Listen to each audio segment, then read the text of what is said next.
Hello and welcome to Investigating Iowa. My name is Sarah. I am so excited to have you here this week because we are going to be doing a mystery week on my platform. We are covering 5 cases of our neighbors' stories. I'm going to be uploading Sunday through Wednesday and again on Friday. And I already know what you're thinking. Well, why are you skipping Thursday? But I'm not skipping Thursday because we are uploading the very first Born and Raised podcast series with Sydney Swanson. It's an amazing time where her and I just talk about the Greek community. She's been a president of her sorority before. She's interned at her national chapter. We talk about the kind of parties that happen. We talk about why she got involved. We talk about the Harvard case that's happening right now of trying to get rid of same-gendered organizations at colleges, and I know that Iowa State has one of the largest Greek communities. Anyway, I'll shut up about it. You guys can just come on Thursday and hear all about it yourselves. We get real honest about everything that happens in the Greek community. So, come back on Thursday for that. Before I get into this case, I do want to say that there are lots of ins and outs of this case that make it kind of tricky to tell this story. I have to go forward into the timeline and then I got to go backwards to go forward again, and you guys will understand when I get into it all. But I want to say shout out to Iowa Cold Cases for helping me get this information together. Also a shout out to the Cedar Rapids Gazette who was the majority of this coverage. I had the honor of working there for a summer, and I actually worked alongside the man who covers all of these stories, all of this story, multiple articles, and he was a phenomenal journalist, and I just trust him so much that this information is accurate. So I'm going to try and convey it the best I can. Also, my disclaimer is that I mean no disrespect to any of the people I'm talking about or any of the families I'm talking about, because I just am grabbing this information from case files, from articles, from online resources, and compiling it into a video to share with my viewers just so they can maybe spread the stories themselves. So with that, I'm going to get into the case of James Allan Booher, and I hope I'm saying that name correctly. He actually went by the nickname of Jim Bob, but for this case, I'm just going to call him Jim. In 1963, Jim was born to Karen and Franklin Booher in Cedar Rapids, Iowa. He went to Kennedy High School, and after high school, he went and got his carpentry apprenticeship and moved down south, actually, and moved around into the southern states of America, just building apartment complexes. He was so passionate about his job. He loved what he did, and he was a specialist at doing drywalling and framing, and his family said that there was no job that was too high or too dangerous for him to take on. Jim had a really big family. He had a ton of siblings and actually has over 40 nieces and nephews. He loved doing outdoor activities with them. He would go canoeing, water skiing, he would go camping, he would go riding on his motorcycle with his friends. He just was known to be always out and about doing things. In 1995, Jim got married to Christina Rogers and became the stepfather to 2 twin boys, and they were actually 3 months old at the time that he got married to Christina. So he really helped to raise them, and his family also talked about how much he admired these kids. He loved these kids. He would do anything he could for these children. It's not specified if he got divorced from Christina, but it was said in some of the message boards, the forum boards, that he was divorced from her, which will make sense later in the story, kind of by my own commentary. But it's said that he was divorced, but it's not necessarily confirmed in any of the articles that I found. So on May 31st, 2014, Jim was 51 years old and was last seen on the 5900 block of 4th Street of Cedar Rapids. On June 3rd, 2014, just a few days later, his sister Susie Reynolds actually reports him missing. And this is why I kind of think that he probably was divorced to Christina, because I feel like his wife would have reported it. But that's just me trying to put 2 and 2 together. When Susie reports her brother missing, the commander of the Marion Police Department actually puts on an Operation Quick Find.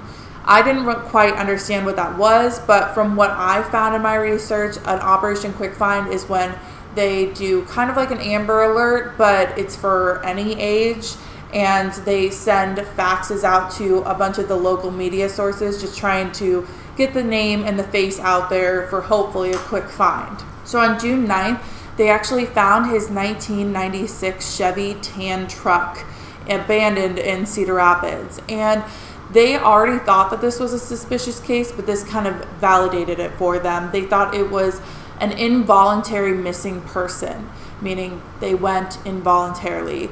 They also thought it was weird that he had gone so much time without speaking to any of his siblings or touching base with them, especially knowing how many siblings he had and that he was close to them.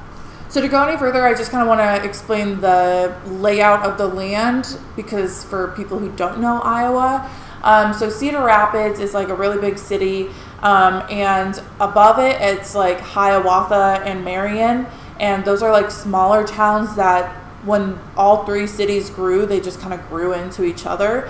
And at the time, he was living in Marion, but a lot of this kind of takes place in Cedar Rapids. But there's also two other towns I'm going to mention. They're actually south of Cedar Rapids, and that's Ely and Swisher. And Swisher is actually between Cedar Rapids and Iowa City. And Swisher is about 10 miles-ish from probably Cedar Rapids. It's not a very far distance. All of these towns are very, very close to each other. On June 24th, the police had gotten a lead taking them to a home in Swisher, and they believed that it had a meth lab going on inside, and so they actually paired up with the drug task force to help investigate it. When they went in, they got a search warrant, and they went in and searched it, and they said that there were no leads to take them any further with this for the Jim case, but the drug task force would release their own findings, so there must have been something going on there, but it didn't have anything to do with Jim's case, so I didn't look any further into what the drug task force came up with. On October 17th, the police had a press conference where they told everybody they were treating Jim's case as a homicide. They went on to say the following, which I'm going to read from the Cedar Rapids Gazette article. "We are treating it as a homicide until we find his body. The family believes he is deceased. We believe he's no longer with us either." So here's where the timeline gets a little bit messy. And before I go any further, I'm just going to kind of tell you what's going on in a whole other case. So there was a man by the name of Matthew Robbins who was being investigated for some firearm misuse. I don't know all the ins and outs of what he was being charged with, but I just know that what they found in their investigation of this led them to maybe believe that Matthew had something to do with the disappearance of Jim. So there was a bunch of reports that came out that displayed a conversation that happened between police and these people that they were interviewing regarding Matthew's case on the firearms.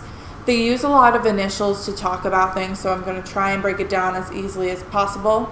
But on May 31st, 2014, they say that Matthews and a man by the initials of DB had wanted to get some methamphetamine. So they contacted a person with the initials of JB, or what people believe or authorities believe as James Booher, to get methamphetamine. So they meet up on the 31st with Jim to get these drugs, and they end up going back, taking the drugs, and then contacting JB or Jim to get a larger quantity of methamphetamine later that evening. I believe that DB is giving his account during this, and so he says that when JB or Jim came over later to give that larger quantity of methamphetamine to DB and Matthew, that Matthew is sitting with a shotgun that was sawed off in his lap, and that's kind of why I believe that some of this is kind of DB's first-hand experience, because they were trying to investigate the firearms charge. In this document, it also says that somebody witnessed a text conversation between Matthew and one of his friends saying that they had jumped Jim on June 1st, which was the day after Jim was last seen. There's a couple other things in this report regarding other things that they had seen Matthew with guns, and that was all happening at the same time, but I didn't feel like it was super relevant to bring up because it didn't directly talk about Jim. So I'm going to continue going with my storyline. So Matthew was actually living at a home in Ely when all of this stuff in 2014 was happening.